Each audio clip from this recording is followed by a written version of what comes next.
என் கன்னியாஸ்ரீ 7ஆம் வகுப்பு. ஜி சாலினி 7ஆம் வகுப்பு. புத்தகத்தின் பெயர் பறக்கும் பப்பி பூவும் அட்டை கத்தி ராஜாவும். நூல் ஆசிரியர் மு. முருகேஷ். கதையின் பெயர் பறக்குது பார் பச்சோந்தி. கதாபாத்திரங்கள். கதை கூறுபவர் நான் நான் பச்சோந்தி. நான் தான் வெண்புறா. நாங்கதான் பச்சோந்தியோட ஃப்ரெண்ட்ஸ். மாந்தோலை அப்படிங்கிற ஒரு அழகான கிராமத்துல ஒரு முருங்கை மரத்துல ஒரு பச்சோந்தி வாழ்ந்து இருந்துச்சு. அந்த பச்சோந்திக்கு அந்த பச்சோந்தி இருக்கிற மரத்துக்கு நேரா ஒரு ஆலமரம் இருந்துச்சு. அங்கே ஒரு வெண்புறா வாழ்ந்து இருந்துச்சு. ரொம்ப நாளா பறக்கணும்ன்ற ஒரு ஆசை இருக்கு.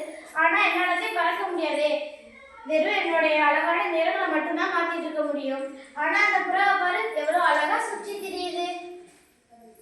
சரி, இதுக்கு போய் நம்ம ஃப்ரெண்ட்ஸ்கிட்ட ஏதாவது ஐடியா கேட்கலாம். ரெண்டுக்கும் எனக்கு ரொம்ப நாளா பறக்கணும்ன்ற ஒரு ஆசை இருக்கு. அதுக்கு நீங்க தான் ஏதாவது ஐடியா சொல்லணும். இருக்கிறத விட்டுட்டு பறக்கிறதுக்கு ஆசைப்படுற யாரு?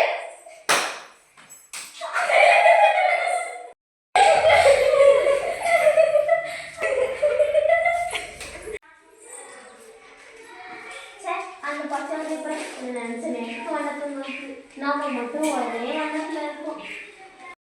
வெண்புறா, அவனுடைய இறகுகளை எனக்கு கொடுக்குறியா? அதுக்கு பதிலா என்னுடைய நிற மாற்றத்தை நான் கொடுக்குறேன். இதுதான் நல்ல சான்ஸ்.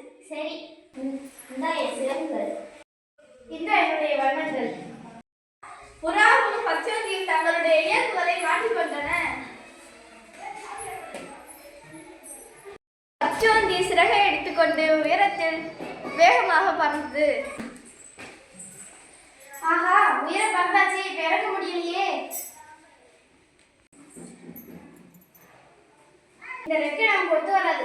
அதனால அந்த புறா டேப்பை கொடுத்து நம்மளுடைய நிறமற்ற வண்ணத்தை நம்ம வாங்கிக்குவோம். ரெக்கைகளை நீயே வச்சுக்கோ, என்னுடைய வண்ணங்களை நீ என்கிட்ட கொடுத்துரு. உன்னுடைய வண்ணங்கள்லாம் திருப்பி தர மாட்டேன். பாய். ஐயோ, இருந்தாலும் போச்சா.